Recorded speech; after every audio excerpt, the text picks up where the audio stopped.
National legal service ઓથોરિટીના આદેશ અને મુખ્ય જિલ્લા ન્યાયાધીશ રાહુલ એ ત્રિવેદીના માર્ગદર્શન હેઠળ સુરત જિલ્લા અને તાલુકા અદાલતમાં આયોજિત કન્ટિન્યુઅસ લોક અદાલત અને ઐતિહાસિક સફળતા મળી છે.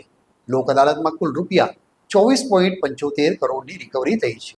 National legal services authority supreme court of India new દિલ્હીના આદેશ અનુસાર ગુજરાત રાજ્ય કાનૂની સેવા સત્તામંડળની અનુશ્રામાં જિલ્લા કાનૂની સેવા સત્તામંડળના અધ્યક્ષ અને મુખ્ય જિલ્લા ન્યાયાધીશ શ્રી રાહુલ એ ત્રિવેદીના માર્ગદર્શન હેઠળ સુરત જિલ્લા તેમજ તાલુકાની અદાલતોમાં આજરોજ કન્ટિન્યુઅસ લોક અદાલતનું આયોજન કરવામાં આવ્યું હતું, જેમાં પક્ષકારો તેમજ વકીલશ્રીઓનો અભૂતપૂર્વ પ્રતિસાદ મળ્યો હતો.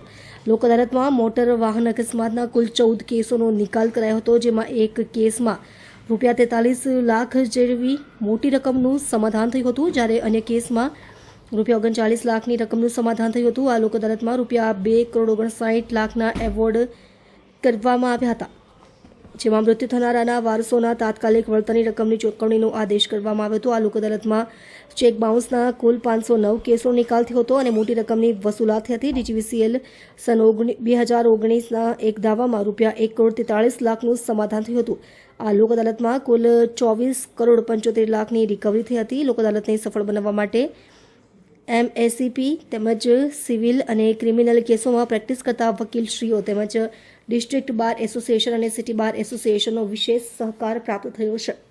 આજરોજ યોજાયેલ લોક અદાલતમાં પક્ષકારો, વકીલશ્રીઓએ તથા જાહેર જનતા દ્વારા ખૂબ જ ઉત્સાહપૂર્વક ભાગ લેતા લોક અદાલતને જ્વલંત સફળતા પ્રાપ્ત થઈ હતી. જિલ્લા કાનૂની સેવા સત્તા મંડળ સુરતના અધ્યક્ષ શ્રી અને મુખ્ય જિલ્લા ન્યાયાધીશ શ્રી રાહુલ એ ત્રિવેદી દ્વારા આગામી લોક અદાલતનો વધુમાં વધુ લાભ લઈ પોતાની તકરારોનો સમાધાનકારી રીતે નિકાલ લાવવા અનુરોધ કર્યો હતો. તેમજ સુરત જિલ્લા કાનૂની સેવા સત્તા મંડળના સચિવ DR જોશીની યાદીમાં જણાવાયું છે.